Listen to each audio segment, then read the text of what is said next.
In this week's news, churches worried about religious freedom in Victoria. Links between obesity and cancer reinforced. And a timeless story told in sand. This is InFocus Christian News and Current Affairs. Hello, welcome to Record in Focus. December!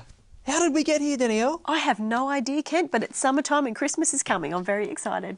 Oh boy, I have to admit, I'm not so excited about the Christmas rush, Danielle, but I am... look, I am looking forward to the Christmas rest, you know, chilling out on the beach. That's going to be great. Amen. I reckon a bit of reading and sleeping in sounds pretty good. Yeah, that's my kind of Christmas spirit. Speaking of which, later in the program, Peter Mashenko will be in to talk about ethical gift giving. Some great ideas for Christmas there. That's right. And of course, Sue Rad will be in. Sue has the lowdown on gluten-free diets, who's affected and what to do about it. It seems like it's a growing problem, doesn't it? Yeah, absolutely, Kent. And James Standish will be in a bit later to talk about the impact on religious freedom of last weekend's elections in Victoria. That's right, which just happens to be the lead story in this week's news bulletin. Okay, well, take it away. The Labor Party's decisive election win in Victoria last weekend has left many Christian groups concerned that faith-based organisations will soon have their religious freedoms threatened. During the campaign, Labor promised to reinstate anti-discrimination laws that limit the ability of Christian schools and other religious organisations to choose staff who share their beliefs and lifestyle standards. Leading up to the election, religious leaders spoke out about the issue and thousands of submissions were sent to Labor politicians. The Australian Christian Lobby is calling on Labor to rethink its policy so that faith-based schools and organisations can continue to be free to maintain their ethos. The World Health Organisation says nearly 500,000 cancers per year are now linked to overweight and obesity. Women in wealthy countries are particularly at risk, with obesity being a major risk factor for a number of cancers, including esophagus, colon, kidney and postmenopausal breast cancer. Health authorities say developing countries are beginning to show similar disease patterns. Unfortunately, what happens is the developing world picks up on a lot of the worst habits of the Western world, including the dreadful diet, lack of exercise that's happening now, and we're seeing an explosion of these lifestyle diseases in the developing world, which causes major problems because the developing world doesn't have the economy to support these diseases. Reports from the Middle East suggest large numbers of people disillusioned with the violence of ISIS and other extremists are turning to Christ for answers. This report from Mission Network News. The population is starting to say, wait a minute, these guys who were supposed to be our defender are arresting our family members on trumped-up charges. They're executing people. They are brutal. Is this really what we want? So it seems like they're losing the confidence of the Sunni population that initially they had. Christian ministries working in Lebanon and Syria say they've seen an influx of refugees attending churches, and that many Lebanese Christians who were previously hostile towards Syrians are now welcoming them with open arms. Last week, we reported on the shooting of 28 bus passengers in Kenya by Al-Shabaab. Local sources have now revealed more of the impact of the massacre on Kenyan Christians. According to the local Standard newspaper, a small Seventh-day Adventist church in Mandera lost 10 members in the shooting, more than half the congregation. It seems likely that the 10 were travelling to the main weekly church service when Al-Shabaab struck early on Saturday morning. Regional church leaders have confirmed the deaths of 8 members. Images of riots and looting in the troubled suburb of Ferguson, Missouri have gone around the world, but what is less well known is the role of churches in spreading hope. According to CBN News, local churches saw the trouble brewing and made preparations, organising food, counsellors and shelter for people needing support during the unrest. The grand jury's decision not to charge police officer Darren Wilson with the shooting of teenager Michael Brown has prompted soul-searching among American Christians of all colours. According to The Hollywood Reporter, controversial filmmaker and actor Mel Gibson is working on a movie retelling the true story of World War II conscientious objector Desmond Doss. Private Doss, a committed Seventh-day Adventist, refused to carry a weapon and was bullied until his bravery as a medic impressed fellow soldiers during the Battle of Okinawa in Japan. Desmond Doss brought back 75 wounded men from the battlefield at considerable risk to himself. He's the only non-combatant ever to be awarded America's Congressional Medal of Honor. The shooting of the film, under the title Hacksaw Ridge, is due to begin next year. And here's another one for the Only in America file. A fundraising push is currently underway to set up a McDonald's outlet in a church. According to the three men behind the idea, church attendance is falling, but the fast food industry is showing no signs of decline. The solution is obvious.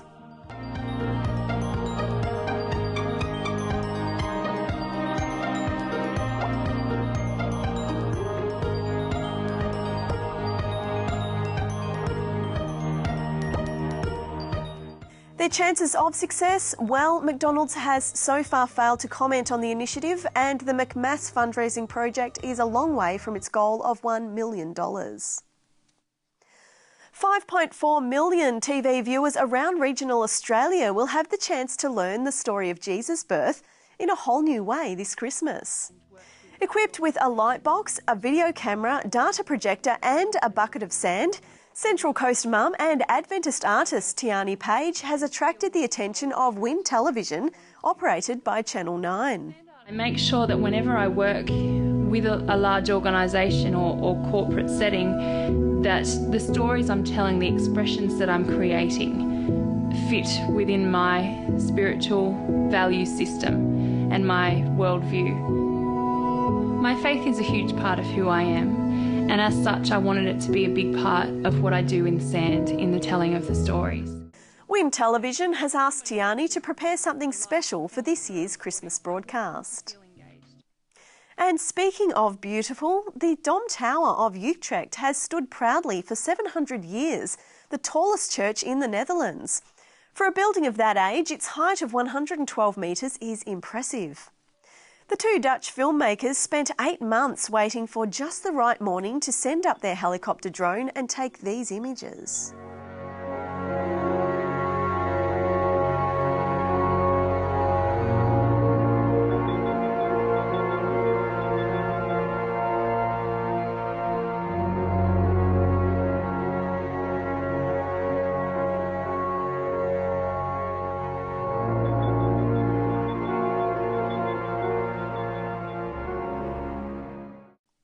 And that's this week's news. Incredible images, Kent. Yeah, they were fantastic, weren't they? I tell you what, Danielle, they just don't make churches, or public buildings like they used to. Beautiful architecture. Yeah, absolutely, and built to the glory of God. Oh, yeah, that's what it's about. Hey, don't go away. I'll be back in just a moment with James Standish and Freedom in Focus.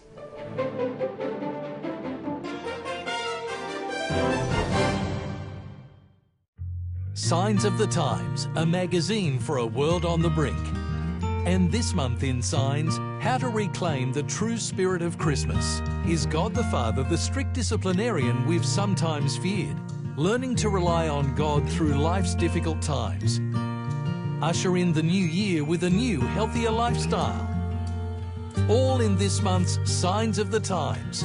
Subscribe to Signs this Christmas and change your life.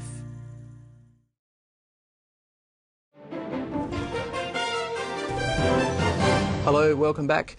Well, last weekend's Victorian election saw a decisive victory handed to the Labor Party, but in elections there are winners and losers and not everyone's happy, James. Well, I think that there's winners and there's losers, and those winners and losers can be very complex. In other words, the ambulance drivers and paramedics down in Victoria are probably very happy because they've had a long-running dispute, as you know, with the Liberal government, the coalition government. The other people involved in essential services are probably pretty happy, and those of us who depend on those essential services, maybe we're happy as well because of that. But there is one potential loser, and we don't know if it's going to be a loser, but there's reasons to be concerned. Church groups, yeah? Well, particularly a lot of faith-based groups quite upset And is this just because church groups tend to be quite politically conservative, James? Absolutely not. The reason that people are concerned is that there's a plan in the Labor platform to make it illegal for churches to run their institutions along the lines of their faith-based ethos, particularly when it comes to hiring. Because of the religious nature of institutions, generally speaking, whether it's in the United States or Australia or the UK or so forth, you can hire people who are co-religionists to come and teach in your schools. Obviously, if you didn't, then your school wouldn't really be a reflection of your faith. So if I'm the principal of a Baptist school, for example, and I'd like to have as many teachers as possible be Baptists, so that they can sort of stand united and influence the pupils, according to their you can't teach what you don't have, Kent. And if what you're trying to teach as part of your curriculum is a Christian ethic, let's just say the Baptist faith or the Catholic faith in Catholic schools, or in the case of my own denomination, the Adventist Church, you want people who are living, breathing exemplars of what that faith is all about. Because, as we know, we learn more from who people are than what they say. James, though, shouldn't church organisations also be exemplars of what it means not to discriminate? Because that's what this is about, isn't it? Well, why should a church organisation have a right to not employ someone simply because they're from another religion? Well, I think that you're misunderstanding what discrimination is. Well, of course, we always discriminate. We discriminate between people who have teaching licenses and people who don't. We discriminate on the basis of people's years of experience or expertise. So discrimination as a sort of a word is a little bit overused. There are elements where we don't want discrimination, where discrimination is illegitimate in the area of race and gender and so forth. But when a job is tied to someone's faith, it's not unlawful, or it's not inappropriate discrimination. We want every Catholic priest to be a Roman Catholic. That's fair enough. We want every teacher who is in a faith-based school to be exemplars of that faith, if possible. It's a legitimate job criteria. Very, very different from, for example, if it's a zookeeper, who cares if they're a Mormon or a Jehovah's Witness or an atheist or whatever? It makes absolutely no difference. In the case of a faith-based school set up to transfer the faith and knowledge from one generation to the next, faith is absolutely a legitimate and critical part of the hiring process. Okay, well, it'll be interesting to see, how this new government takes on that challenge. Well, I'm hoping very strongly that politicians are very good at breaking promises. I hope that they break this one, because if they don't, it's really going to be a major, major problem. Okay, thanks for your time, James. Pleasure.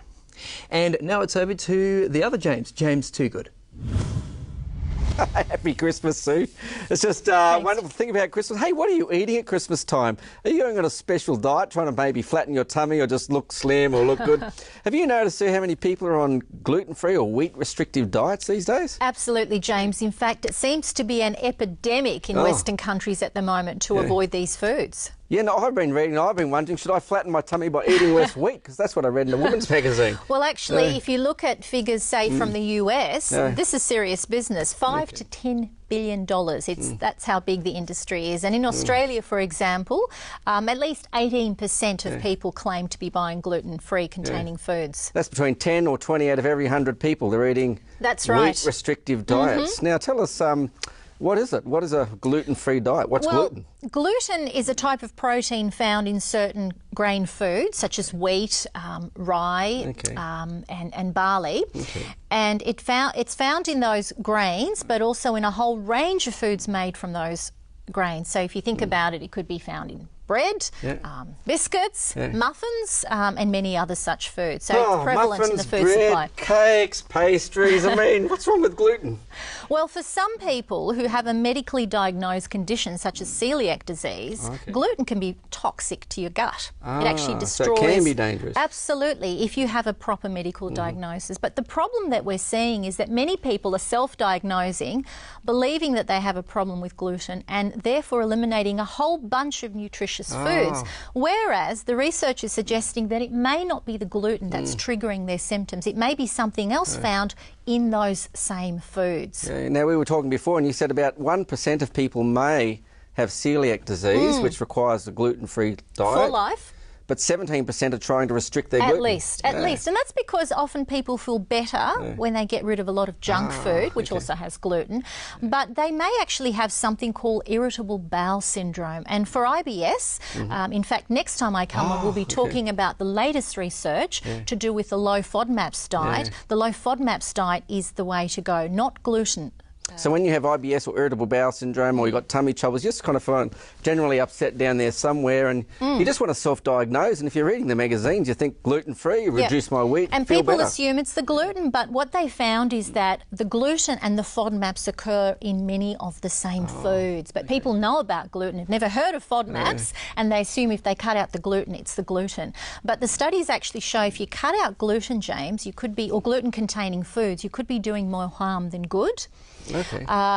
Well, firstly, let's look at what else you could be eating instead. So many people will buy processed foods or ultra-processed foods in packets. Just because it's gluten-free doesn't mean it's healthy. Okay. A lot of these foods are highly refined. They're lacking in minerals such as iron and zinc, especially dietary fibre. So that's a really big issue. So all these packaged foods, while they're gluten-free, these plain wafer fingers filled with lemon-flavoured cream could be still high in the GI, glycemic index, could be loaded with nasty sugars. fats, promote oxidation in the body or inflammation. The They're fats not and sugars necessarily are gluten-free. healthy. That's right. Oh, so it depends what you do eat. So what's really important, if you do have a medical diagnosis requiring you to be strictly gluten-free for life, you should learn how to make some whole foods from scratch, which are naturally gluten-free. So they're things like legumes, which we've talked about many times, or other types of grains or pseudo-grains such as quinoa or buckwheat or millet, even polenta. So these foods have very good effects on the bowel, on the gut flora. And this is where it gets really, really interesting. A really interesting study, it was a small study published in the British Journal of Nutrition, found that if you put people on a gluten-free diet just for 1 month, and then you collect their stool samples and you analyse their stools, what the researchers have shown is that there is a reduced amount of the good healthy bacteria in the gut, and there is a reduced immunity. So by excluding whole foods containing gluten, you may actually be reducing your immunity, and it's now saying that about 80% of the immunity in the body comes from the gut. So you've got to be really, really careful to really understand whether you need to exclude gluten. If you do exclude it, to consume other foods that will still help stimulate the growth of the good bacteria and keep the balance right. So this is a beautiful corn here, gluten-free, I guess. That's right. So all your vegetables and fruits are naturally gluten-free, so good for everyone. But really the key message is, if you suspect you've got tummy problems, go and see your doctor. You need to ensure that there is nothing else more serious going on, such as celiac disease, in which case you will need to go strictly gluten-free, but it may be that you just have irritable bowel, and gluten-free is not the treatment for irritable bowel. There is another approach which we'll talk about next time, which is very, very effective. Well, while we're going to think about Christmas, I'm going to munch into this gluten-free piece of beautiful, fresh, raw corn.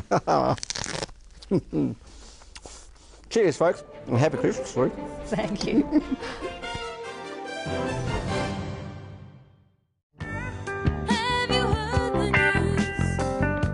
No matter what shade of musical taste you have, you might just find something that sings to you. It's all waiting to be discovered at saltermusic.com. Fresh and exciting original Christian music from Salter Music.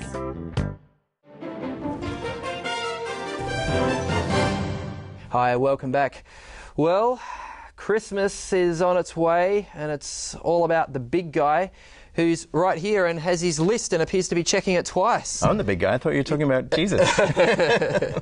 Well, I saw you had the list, and I thought you were, checking if I'd been naughty or nice. Yes, no. This is a list of ideas to actually help people to make Christmas amazing and, something that's truly meaningful to people rather than just things that end up getting thrown out 6 months later. Yeah, well, that is true. I mean, I find Christmas a bit stressful, to tell you the truth. Sometimes, the family interaction is where the stress comes from. Yeah. You've got so many different people with different personalities, different needs, expectations about what Christmas should be. Yeah. And when those aren't met, then, tensions run high. Sure. So, I think the first thing that we can all try this Christmas in making Christmas amazing is to try and be more flexible and be understanding of who we're dealing with and how we can make it nice for them. Yeah. And that adage of don't sweat the small stuff really comes in handy at this time of year. Yeah, well, I mean, we talk about gift giving. I mean, how about the gift of tolerance, the gift of consideration? I mean, that's got to be the first place to start. Surely. Yeah. And if we look at Jesus and what he gave us when he came on earth, it wasn't just material things, but he gave people self-esteem. He gave them love, acceptance, and those things of spending his time with them as well. So, I do have a little bit of a list. Okay, well, I mean, let's talk about gifts, because let's face it, we can talk about you don't really need to give a gift. We don't really need anything. How much did you say we don't use? Yeah, there was a report in 2005 from the Australian Institute, and it was really amazing. It said that Aussies have admitted to spending over $10 billion every year on goods that we don't even use. So that's clothes, crazy. CDs, DVDs that we don't even watch or listen to, which is an amazing amount of money, which when you compare that exceeds apparently the spending of Australian governments on universities and roads. Oh, far out. So you talk about waste, there's a huge amount of waste there. The other really fascinating stat that I was blown away with, that if people were to throw out those things or other things like the toys that we get that we don't need for the children, each year in Australia, nearly 20 million tonnes of waste goes to landfill. Oh, wow. Which is enough to fill an Olympic-sized swimming pool every 12 minutes. Oh, boy, that's ridiculous, isn't it? And when you compare that to, people around the world that don't even have, they're living on $1.50 or $2.50 a day, and we're just throwing it out. The consumer society is really not doing any of us or our planet a service. Yeah. Boy, that is a really good point. And I guess what simplicity is the answer to that, isn't it? So, do I really need this? Does, Auntie Edna really need this? Yep. But I mean, let's face it, Peter, we do have this money burning a hole in our pocket. We feel a need to spend it. We feel a need to give some sort of gift. I can't just bring nothing, We have this compulsion. So if we are going to give a gift, but are there positive options that in terms of gift giving? Absolutely, Ken. There's, everyone is individual. And I think in thinking about who you're actually giving to makes a difference. People have different needs. Some, like the love languages, some people really value shared time or shared experience. So you can give a gift in terms of a coupon or a voucher to actually spend time with them, whether that's going to mini golf or something like that. We actually did this last Christmas with my in-laws actually in Adelaide. We gave vouchers, and I gave one to my father-in-law, and he's from a Hungarian background, so I said, hey, how about we go to the Migration Museum, in Adelaide, which is free to get in. And, we both went and spent a day out there. We had lunch while we were there as well, and we had a great day. And then we also did some handmade stuff. That was fun. Another great idea. Activities together, craft or something if it's with a child. And those are memory events that people remember forever, rather than, another car, little toy car that I've got. It makes a big difference. Other things, plastic and batteries, beware. Yeah, that's right. It doesn't last anyway. Other things that you can give are classes. So, for children or anyone really, if they have an interest in music or horse riding or dance or something like that, you could actually, give a voucher for them to actually go and learn something and do something in that respect as well. And that could be a gift that goes on through the year, I guess. Or... Yeah, absolutely, depending on how much you can support it. Okay. Just one more thing, Kent. There's also a really great website and a mobile phone app called Ethical Shopping. Okay. So that can actually give you the background of brands or products that you're buying as to whether they're working with sweatshops, denigrating the environment, etc. Okay. So that's another way that you can ensure that your money is having a positive impact rather than negative on the world. You're right, because if you're going to spend $10 billion on presents, it might as well be going to sort of businesses that are providing meaningful employment and, as you say, not destroying the environment. Not exploiting the workers, etc. Yeah, boy, that's food for thought, Now, I know you come to us with an ulterior motive, Peter, because you're from ADRA, the Adventist Development and Relief Agency. Surely there must be something that sort of ads related that you'd also like to plug to us as a present option. Yeah, absolutely. You may have noticed the Christmas tree behind you with all look these at that. beautiful hadn't baubles. noticed. ADRA has a gift catalogue which we put out every year, and this year there's over 30 gifts in there, which are ethical gifts in that they're actually helping people here in Australia and overseas to thrive, to have a better life. So the Grant a Wish gift catalogue. Yep. Okay, going from $3 a food and up. processor. Okay, I never thought of that. So you're actually basically giving a donation so that someone in a developing country can have something that's basically going to make the difference between poverty and actually getting along in the world, or that sort of thing. And there's also things here in Australia, you know, supporting women's refuges for you know, people that have been affected by domestic violence. Okay, a cow. Yep. Cow. Who wants a cow for Christmas? That's probably for milking. They want a cow for Christmas. Not for the Christmas table. Oh, not a big roast spit cow. No, okay. that's right. Boy, that would be a feast. So there's many gifts there that you can actually you know, gift to someone else on their behalf, and that's it's multiplying the gift, because you're giving something that makes the person you're giving to feel good, but it's also helping someone else in need as well. I mean, have you seen someone, like, let's say that, you know, I was at my family Christmas and there was Uncle Albert, and I gave him a, you know, here you go, Uncle Albert, here's a what is this?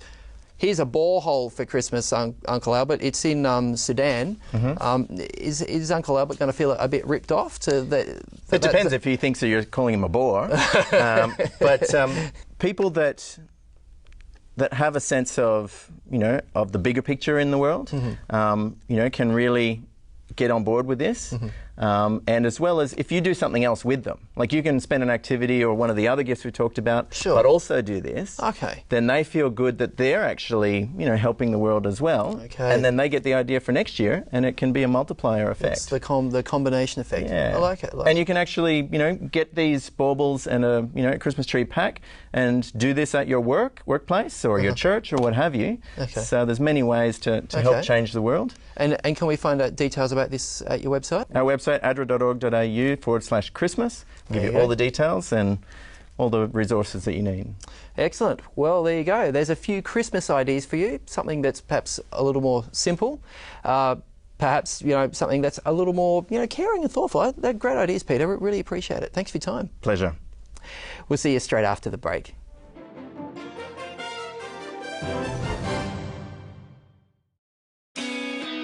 Planning your future can be a daunting task. What you want to do, who you want to be, and the road ahead can often be unpredictable.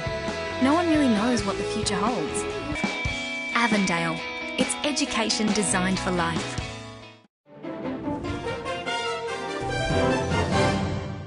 Hello, thanks so much for being with us this week. If you'd like to revisit one of today's segments or share it with a friend, just visit our website for all the videos, record.net.au.